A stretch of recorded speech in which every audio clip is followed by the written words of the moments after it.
আমাদের বাড়ির পাশে ৬০ বছর এক বৃদ্ধ তার ২ মেয়েকে নিয়ে থাকতেন।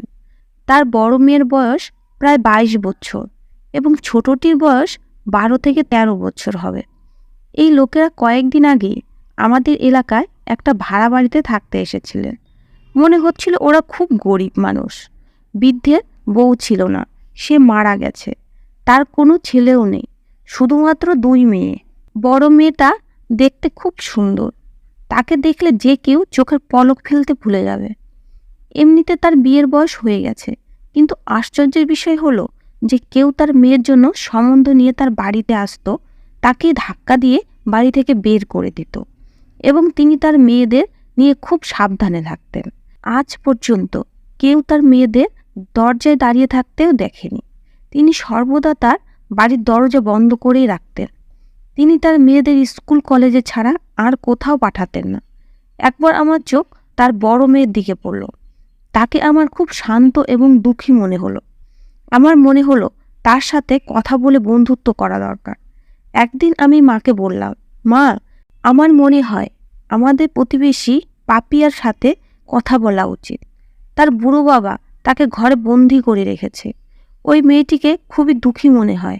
যদি আমি তার সাথে বন্ধুত্ব করি তাহলে তার একাকিত্ব কিছুটা হলেও কম হবে। কিন্তু আমার কথা শুনে মা আমাকে ধমক দিয়ে বললেন, খবরদার, তুই যদি ওদের বাড়িতে যাস আর ওর সাথে বন্ধুত্ব করিস তাহলে ভালো হবে না। এই লোকগুলোকে আমার খুব অদ্ভুত মনে হয়। কিছু মানুষ তার মেয়ের সম্বন্ধের কথা জিজ্ঞেস করলে সে তাদের বাড়ি থেকে বের করে দেয়। তারা কাউকে তাদের বাড়িতে আসতে দেয় না। আমার মনে হয় ব্যাপারটা যা দেখা যায় তা নয়। মায়ের কথা শুনে আমিও কিছুটা ভয় পেয়ে যাই, কারণ আমিও পাড়ায় শুনেছিলাম যে এই মানুষগুলো বড়ই অদ্ভুত। প্রতিবেশী আন্টি বলতেন, আমার মনে হয় এই দুজনের সম্পর্ক বাবা মেয়ে নয়, এদের দুজনের সম্পর্ক আলাদা কিছু। নইলে কেন কেউ নিজের মেয়েকে এভাবে বন্দি করে রাখবে? যদিও ছোট মেয়ে সব জায়গায় আসা যাওয়া করে, বড় মেয়েকেই সে শুধু বন্দি করে রাখে। আন্টির কথা শুনে আমি চিন্তায় পড়ে গেলাম। আরে মা, এর পেছনে নিশ্চয়ই কোনো বড় কারণ আছে। তাই বলছি, তুমিও এইসব লোকেদের থেকে দূরে থেকো। এখন সময় খুব খারাপ। আন্টির কথা শুনে আমার কৌতূহল আরও বেড়ে গেল। আমি এই লোকদের সম্পর্কে জানতে চাই। আমি তাদের সাথে যোগাযোগ বাড়াতে চাই, যাতে জানতে পারি কেন পাপিয়া এত দুঃখী এবং ঘরের মধ্যেই কেন নিজেকে আটকে রাখে। একদিন পাপিয়াদের বাড়ির সামনে দিয়ে যাওয়ার সময় ভেতর থেকে কারো কান্না শুনতে পেলাম। আমি সেখানে থেমে গিয়ে শোনার চেষ্টা করলে ভেতর থেকে একটা মেয়ের কান্নার আওয়াজ পেলাম। আমি খুব ঘাবড়ে গেলাম, তাই কিছু না ভেবেই দ্রুত গেটে টোকা দিলাম। কিছুক্ষণ পর সেই বৃদ্ধ দরজা খুললে আমাকে দেখা মাত্রই রেগে গিয়ে বললেন, কি ব্যাপার, কি চাই তোমার? আমি প্রথমে একটু ঘাবড়ে গিয়েছিলাম, তারপর নিজেকে স্বাভাবিক করে বললাম, কাকা, আপনাদের বাড়ি থেকে কারো কান্নার আওয়াজ আসছে, তাই ভাবলাম আপনাদের সাহায্যের দরকার। তখন সেই বৃদ্ধ উপর থেকে নিচ পর্যন্ত আমাকে দেখে দিয়ে বললেন, আমাদের কারো সাহায্যের দরকার নেই, আর তুমি আমাদের ঘরোয়া ব্যাপার থেকে দূরেই থাকো, সেটাই তোমার পক্ষে ভালো হবে। এই কথা বলেই বৃদ্ধ লোকটি আমার মুখের উপর দরজা বন্ধ করে দিলেন। আমি অবাক হয়ে ভাবলাম যে কেমন বদমেজাজি লোক। আমি তো তার কাছ থেকে কিছু নিতে আসিনি, উল্টে তাকে সাহায্য করতে চেয়েছিলাম। আমি বাড়ি ফিরে এসে এই সমস্ত কথা আমার মাকে বললাম। মা উল্টে আমার উপর রাগ করে বললেন, পরের ব্যাপারে মাথা ঘামানো কি দরকার? আমি তোকে আগেই বলেছিলাম এই লোকদের থেকে দূরে থাকতে, তবুও তোর মাথায় এ কথা ঢোকেনি। আসুক তোর বাবা, তাকে বলবো যে তোমার মেয়ে অহেতুক লোককে সাহায্য করার খুব বাজে অভ্যাস হয়েছে। এটা ছাড়াও, না হলে আমরা খুব বড় বিপদে পড়ব। মায়ের কথা শুনে আমি চুপ হয়ে গেলাম এবং রুমে চলে এলাম। কিন্তু মায়ের এত উপদেশের পরেও আমার উপর তার কোনো প্রভাবই পড়েনি। আমি মনে মনে সংকল্প নিলাম যে আমি পাপিয়ার সাথে বন্ধুত্ব করে তার বাড়িতে কি হয় আমি জানবই। হয়তো ওকে কোনোভাবে সাহায্য করে ওর জীবনে কিছুটা খুশি আনতে পারবো। একদিন আমি আমার বন্ধু মিতার বাড়িতে গিয়েছিলাম। ওর বাড়ি ওই একই এলাকায়। আমি মিতাকে বললাম, চল ছাদে যাই। মিতা আর আমি ছাদে এলাম। পাপিয়া আর মিতাদের বাড়ি একে অপরের সাথে সংযুক্ত ছিল। মিতাদের ছাদ থেকে পাপিয়াদের উঠোন স্পষ্ট দেখা যাচ্ছিল। এটা দেখে আমি খুব খুশি। আমার মুখে খুশি দেখে মিতা অবাক হয়ে তাকিয়ে বলল, তুই এত খুশি কেন? আমি মিতাকে সব খুলে বললাম। এখন আমি পাপিয়ার সাথে বন্ধুত্ব করতে পারবো। আমার কথা শুনে মিতা আমার সামনে হাত জোর করে বলল, তুই কি পাগল হয়েছিস? এদের থেকে দূরে থাক, সেটাই তোর জন্যে ভালো। আমি বললাম, এতে পাগলামির কি আছে? আমি শুধু পাপিয়ার সাথে বন্ধুত্ব করতে চাই। আমার মনে হয় তার আমাদের সাহায্যের দরকার। তুই হয়তো লক্ষ্য করিসনি, ও সবসময় কেমন উদাস হয়ে থাকে। ওর চোখ সবসময় লাল হয়ে থাকে, যেন সে এইমাত্রই কেঁদেছে। মিতা বলল, সেটাই তো তোকে বোঝাতে চাইছি, পাগলি মেয়ে। কে জানে, হয়তো তারা বাবা মেয়ে না, হয়তো স্বামী স্ত্রী। তাই সে তার স্ত্রীকে লোকেদের থেকে লুকিয়ে রাখে, যাতে কেউ তার দিকে আঙুল না তোলে যে তার স্ত্রী এত অল্প বয়সী, যে তার মেয়ের মতো মনে হয়, আর তাকে ওর বাবা। তাই হয়তো পাপিয়াকে কারো সাথে মিশতে দেয় না। মিতার কথা শুনে আমি সন্তুষ্ট হতে পারিনি। তাই বললাম, না মিতা, আমি একবার পাপিয়াকে জোরে জোরে কান্না করতে শুনেছি। আমার মনে হয় নিশ্চয়ই মেয়েটা কোনো কষ্টে আছে। আমাদের তাকে সাহায্য করতেই হবে, যাই ঘটুক না কেন। আমি তার এতটা কষ্ট দেখতে পাচ্ছি না। মিতা আমাকে বোঝাতে শুরু করলো যে আমাদের এই ব্যাপারটা থেকে দূরে থাকাই ভালো, পাছে আমার কোনো ঝামেলায় না পড়ি। আমি আর মিতা এই কথাটাই বলছিলাম, এমন সময় উঠোনে পাপিয়াকে দেখতে পেলাম। আমি তাড়াতাড়ি মিতাকে ইঙ্গিত দিলাম যে দেখ, পাপিয়া তার উঠানে কিছু কাজ করছে, এটাই তার সাথে কথা বলার একটা ভালো সুযোগ। মিতা প্রথমে আমাকে বোঝাতে শুরু করলেও যখন আমি মানলাম না, তখন মিতা রেগে এই বলে চলে গেল যে তুই এর সাথে কথা বল। আমি ওই বুড়োর কাছে অপমানিত হতে চাই না। মিতার চলে যাওয়ার পর আমি পাপিয়াকে ইশারা করলাম। তার চোখ আমার দিকে পড়তেই সে বুঝল যে আমি তার সাথে কথা বলতে যাচ্ছি। সে দ্রুত ভিতরে যেতে লাগলো। তাই আমি তাড়াতাড়ি বললাম, পাপিয়া, আমি তোমার সাথে বন্ধুত্ব করতে চাই। কিছু সময় ভাবার পর পাপিয়া সিঁড়ি বেয়ে ছাদে এলো। সে আমার কাছে এলে আমি তাকে হ্যালো বললাম। সে আমার হ্যালোর উত্তর দিয়ে জিজ্ঞেস করলো, কেন তুমি আমার সাথে বন্ধুত্ব করতে চাও? আমি তাকে বললাম, তোমাকে খুব দুঃখী মনে হয় আমার, আর তোমার চোখ দেখে মনে হয় তুমি সবসময় কাঁদতে থাকো। আমি তোমাকে সাহায্য করতে চাই, তাই তোমার বন্ধু হতে চাই। আমার কথা শুনে সে খুব কষ্টের সহিত বলল, আমাকে সাহায্য করে তুমি নিজেকে কষ্ট দিচ্ছ কেন? আমি অবাক হয়ে পাপিয়ার দিকে তাকিয়ে বললাম, কাউকে সাহায্য করলে কেউ কষ্ট পায় না, বরং অসহায় কাউকে সাহায্য করলে সে মনে মনে খুব খুশি হয়, এবং ভগবানও এতে খুশি হন। আমি তোমাকে সাহায্য করে কষ্ট পাবো না। তুমি চাইলে আমার সাথে যে কোনো কথা শেয়ার করতে পারো। আমি তোমাকে কথা দিচ্ছি যে আমি তোমার গোপন কথা কাউকে বলবো না। আমার কথা শুনে পাপিয়া একটু হেসে বলল, আমি খুবই অবাকা মেয়ে। প্রথম দিকে মনে হতো বাবা আমাকে ঘরে আটকে রেখে আমার সাথে অন্যায় করছেন, কিন্তু এখন মনে হয় বাবা আমাকে ঘরে আটকে রেখে আমার খুব উপকারই করেছেন। আমি এটারই যোগ্য, এটাই আমার শাস্তি হওয়া উচিত। আমার বেঁচে থাকার অধিকার নেই বললেও ভুল হবে না। পাপিয়ার কথা শুনে আমি খুব চিন্তায় পড়ে গেলাম। পাপিয়া আমার কাছে ধাঁধা সমাধান করত, কিন্তু তার কাছে সময় খুব কম ছিল। তার পাগল বাপ যে কোনো সময় আসতে পারত। তখনই কানে মিতার গলা শুনতে পেলাম। সে আমাকে ডাকছে। সে বলছিল, তোর মা এসেছে, তাড়াতাড়ি নিচে আয়।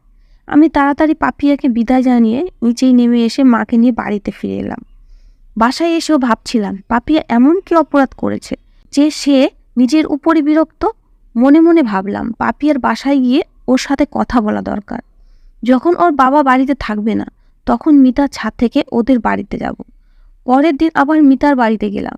আমি ছাদে গিয়ে দেখলাম পাপিয়া উঠোনে খাটের উপর বসে সে কাঁদছে। তার কান্নার আওয়াজ ছাদ পর্যন্ত পৌঁছে গেছে। পেট চেপে বসে আছে, যেন সে প্রচণ্ড ব্যথায় কষ্ট পাচ্ছে। আমি খুব টেনশনে পড়ে গেলাম।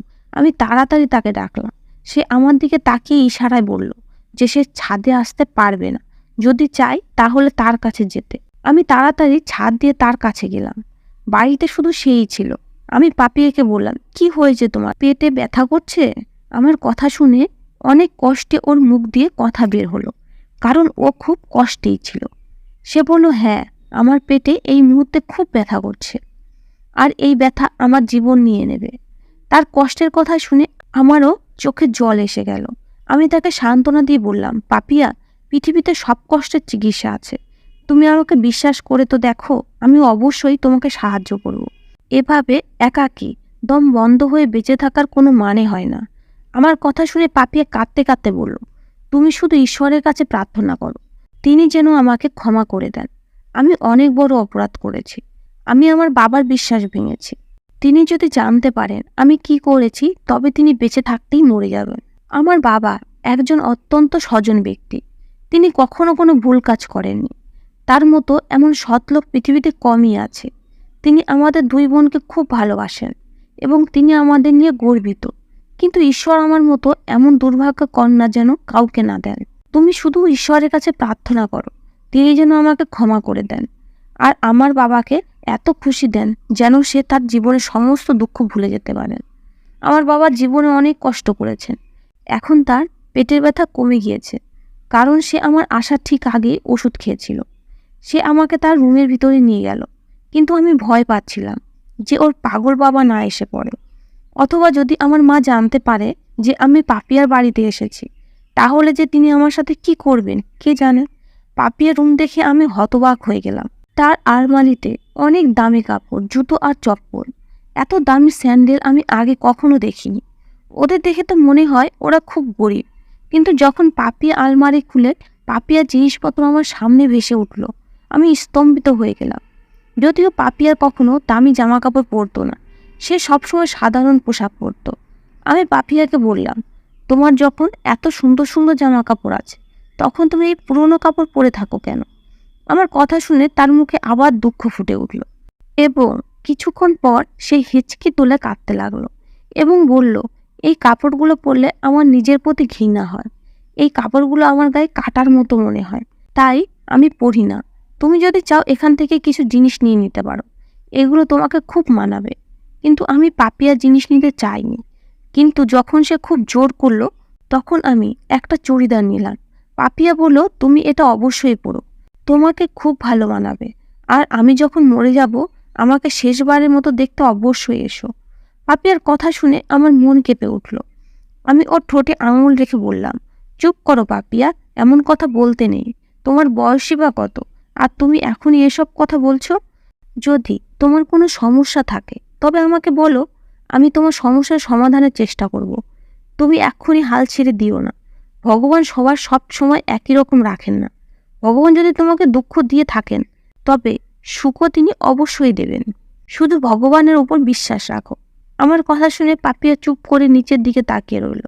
আমার কথার কোনো জবাব না দিয়ে কিছুক্ষণ পর উঠে আলমারি খুলে সেখান থেকে একটা কালো রঙের ডায়েরি বের করে একটা ব্যাগে ভরে সেই ডায়েরিটা আমার হাতে দিয়ে বলল, আমি যখন এই পৃথিবীতে থাকবো না, তখন তুমি এই ডায়েরিটা আমার বাবাকে দিয়ে দিও। পাপিয়ার কথায় খুব অবাক হলাম, কিন্তু আমার কাছে সময় খুব কম। আমি ওর সাথে আর কথা বলতে পারলাম না, কারণ তখনই বাইরের দরজায় টোকা পড়ছিল। আমি তাড়াতাড়ি জিনিসপত্র নিয়ে ছাদের উপরে উঠে মিতাদের ছাদে এসে গেলাম। আমি খুব কৌতূহলী হয়ে ডায়েরির দিকে তাকিয়ে রইলাম। ভাবলাম, ডায়েরিতে কি এমন আছে যে পাপিয়া এসব কথা বলছে? কেন তার বাবা পাপিয়ার মৃত্যুর পর এই ডায়েরি পাবে? আমি কিছু বুঝতে পারছিলাম না। পাপিয়াকে নিয়ে আমি ভয় পাচ্ছিলাম। পাপিয়ার জীবনে কোনো ভয় নেই তো? আমি বাসায় এলে মা আমার হাতে এত দামি চুড়িদার দেখে অবাক হয়ে জিজ্ঞাসা করলেন, ভূমি, এত দামি চুড়িদার তুমি কোথা থেকে পেলে? বাড়ি থেকে টাকা নিয়েও যাওনি যে বাইরে থেকে কিনে আনবে। আমি মায়ের কাছে আজ পর্যন্ত কিছুই লুকাইনি, তাই আজকেও মায়ের কাছে কিছুই লুকাতে পারিনি। মাকে সব বললাম, শুধু ডায়েরির কথা লুকিয়ে রাখলাম। আমার কথা শুনে মা মাথা চাপড়াতে লাগলেন আর রেগে বললেন, ভূমি, তোমাকে কতবার বুঝিয়েছি যে তুমি ওই মেয়ের থেকে দূরে থেকো, কিন্তু তুমি কোনো কথা না শুনে আজ তাদের বাড়ি গেলে, আর সেও তোমাকে গিফট দিয়ে দিল। আর মেয়েটার কথাগুলো কি অদ্ভুত। ভগবান না করুন কাল যদি তার কিছু হয়ে যায়, তুমি কি করবে? তুমি যদি তাদের ঝামেলা জড়াও, তাহলে আমাদের অবস্থা কি হবে? মেয়েটা কেমন দুঃখজনক কথা বলে, আর তার জীবনের প্রতি কোনো মায়াও নেই। মেয়েটির কথা শুনে আমার মন কেমন করছে। খবরদার তুমি যদি কালকের পর আর ওই বাড়িতে যাও। মায়ের কথা শুনে আমার খুব মন খারাপ হয়ে গেল।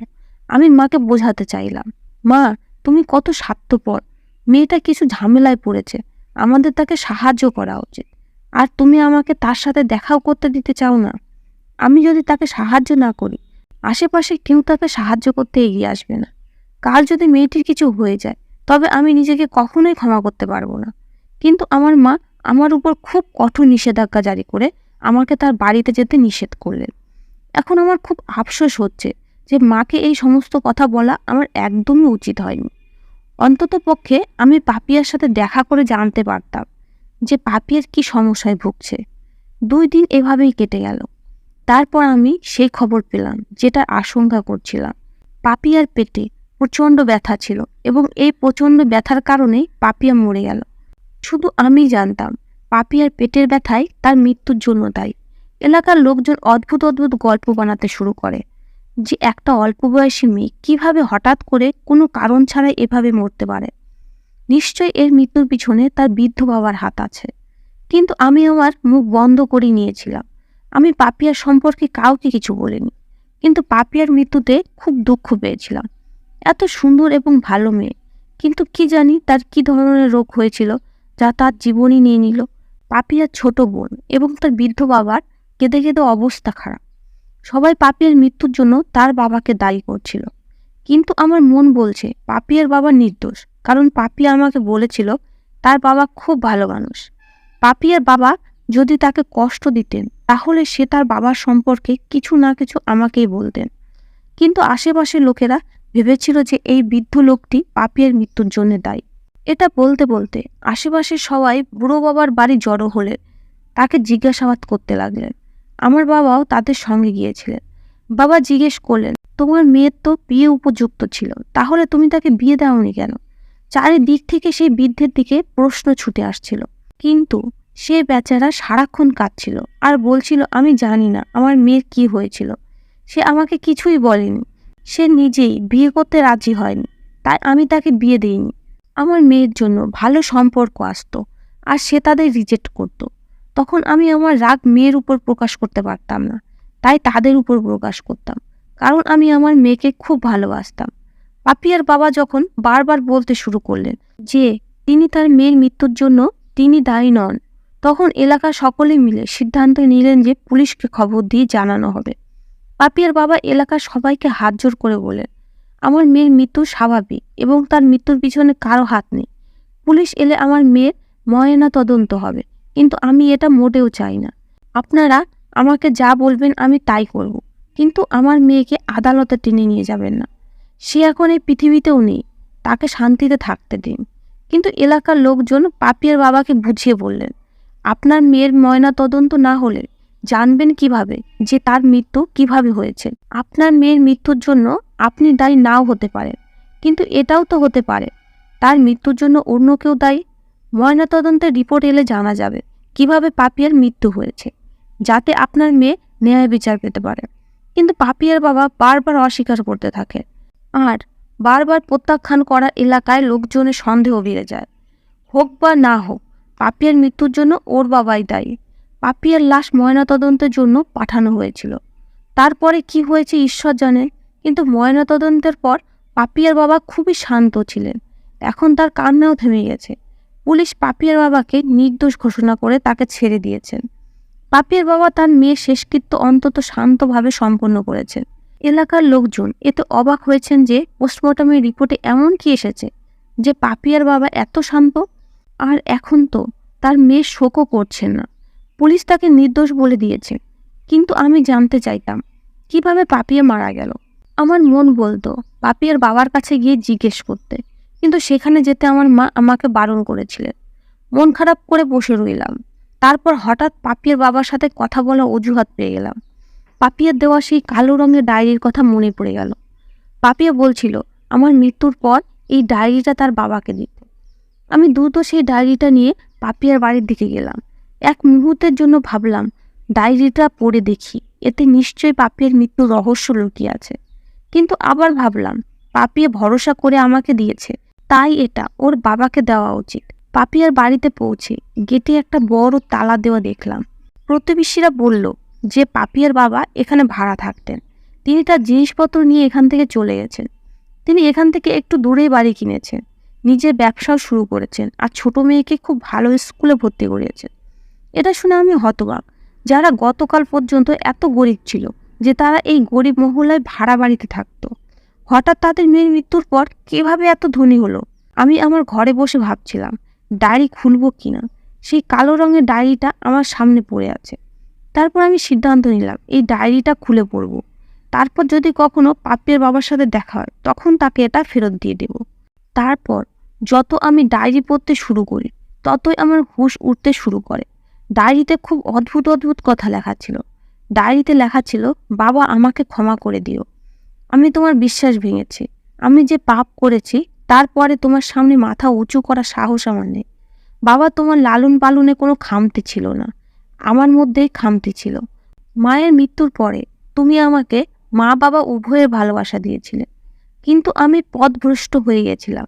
আমি কলেজে থাকতে এক ছেলেকে ভালোবাসতাম। তার নাম ছিল যশ। যশ খুব ধনী পরিবারের সন্তান। সে পুরো কলেজে হিরো ছিল। মেয়েরা তাকে নিয়ে পাগল থাকতো। কিন্তু সে আমার পিছনে এসেছিল, আর আমিও তার প্রেমে পড়ে যাই। তার বড় বাড়ি, বড় গাড়ি আর টাকা চাকচিক্য আমাকে অন্ধ করে দেয়। আমি ভেবেছিলাম যে সে আমাকে সত্যি ভালোবাসে, আমি তার বড় বাংলোতে রানী হয়ে থাকব। কিন্তু সে তার নিজের উদ্দেশ্যে আমাকে ব্যবহার করেছিল। আমাকে দিয়ে তার পশুত্ব শান্ত করতে চেয়েছিল। আমি যশকে আমার হিরো মনে করতাম, কিন্তু সে মানুষ না, মানুষের ছদ্মবেশে একটা জানোয়ার। সে আমাকে তার বড় বাংলোতে এই বলে নিয়ে গেল যে বিয়ের আগে নিজের বাড়ি দেখে নাও, যেখানে তোমাকে রানী বানিয়ে রাখবো। আমি আনন্দের সহিত তাকে অনুসরণ করলাম, কিন্তু আমি জানতাম না যে সে আমাকে তার বাংলো দেখাতে বা তার রানী বানাতে নয়, আমার ইজ্জত নষ্ট করতে সেখানে নিয়ে গিয়েছিল। আমি যখন তার বাংলোতে পৌঁছালাম, পুরো বাংলো খালি। সে ক্ষুধার্ত নেকড়ের মতো আমার উপর ঝাঁপিয়ে পড়েছিল। আমি চিৎকার করছিলাম, কিন্তু শোনার মতো কেউ ছিল না। সে তার উদ্দেশ্য হাসিল করার পর তার মুখে এমন হাসি ছিল যেন সে কোনো যুদ্ধে জিতেছে। সে তার শার্টের বোতাম লাগানোর সময় বলল, পুরো কলেজ তোমার সৌন্দর্যে পাগল। কিন্তু আমি আমার বন্ধুদের সাথে বাজি রেখেছিলাম যে আমি ফুলের রস পান করব, আর আজ আমি সেটা করেছি। তারপর সে আমার দিকে একটা হীরের চেন ছুঁড়ে দিয়ে বলল, এটাই তোমার দাম, তুমি চাইলে ভবিষ্যতেও আমাকে খুশি করতে পারো। আমি তোমাকে এমন মূল্যবান উপহার দিতে থাকবো। আমি কোথাও শুনেছিলাম হীরা খেলে মৃত্যু হয়।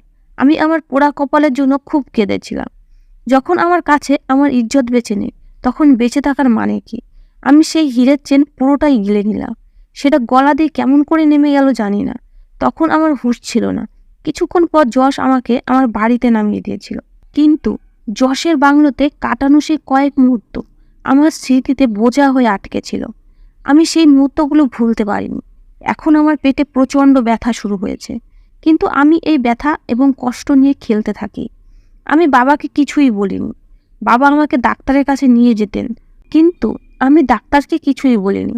আমি ধীরে ধীরে মৃত্যুর দিকে যাচ্ছি, কিন্তু বাবার সামনে নিজেকে স্বাভাবিক দেখানোর চেষ্টা করেছি। বাবা চাইতো আমার বিয়ে হয়ে যাক, কিন্তু আমি বিয়ে করে কারো সংসার নষ্ট করতে চাই না। বাবা, আমার পেটে একটা হীরের চেন আছে, চেনটা বিক্রি করে বোনকে ভালো স্কুলে ভর্তি করিও, তার সব ইচ্ছা পূরণ করো, তাকে জীবনে সব সুখ দিও। আর আমার ছোট বোনকে অবশ্যই আমার এই গল্পটা বলো, যাতে সে আমার মতো কোনো ভুল সিদ্ধান্ত না নেয়। বাবা, জীবিত অবস্থায় কিভাবে তোমার সামনে মাথা উঁচু করে বলতাম, তাই মরার পরে তোমাকে আমার সত্যিটা বলছি। বাবা, আমাকে ক্ষমা করে দিও। এখন তো তোমার মেয়ে মরে গেছে, বেঁচে থাকলে হয়তো তুমি আমাকে ক্ষমা করতে পারতে না, কিন্তু মরার পরে তো তুমি আমাকে ক্ষমা করতেই পারো। তোমার আদরের মেয়ে পাপিয়া। পাপিয়ার এই করুণ কাহিনী পড়ে আমার চোখে জল চলে আসে। একজন বাবা তার মেয়ের সম্মানে আঘাত আসতে দেয় না। সে তার মেয়ের সম্মানের জন্য সারা পৃথিবীর সাথে লড়াই করতে পারে, কিন্তু মেয়ে কিছুক্ষণের মধ্যেই তার আত্মসম্মান নষ্ট করতে পারে যে কারো মিষ্টি কথায় প্রভাবিত হয়ে। বাবার সম্মানের কথা চিন্তা করে না। তার চেয়ে অভাগা মেয়ে আর কে আছে? যেসব মেয়ে আমার এই গল্পটা শুনছেন, তারা অবশ্যই এই গল্পটি থেকে শিক্ষা নিয়ে আমার কমেন্টে জানাবেন, এই ডায়েরিটা কি পাপিয়ার বাবাকে দেওয়া উচিত? পাপিয়ার বাবা যদি এই ডায়েরিটা পড়েন, তাহলে তিনি জীবিত অবস্থায় মরে যাবেন। নিজের মেয়েদের নিয়ে তিনি গর্বিত। তার মনটা কিছুক্ষণের মধ্যে ভেঙে চুরমার হয়ে যাবে। ডায়েরিটি পাপিয়ার বাবাকে দেওয়া উচিত কিনা তা কমেন্টে জানান। ধন্যবাদ বন্ধুরা।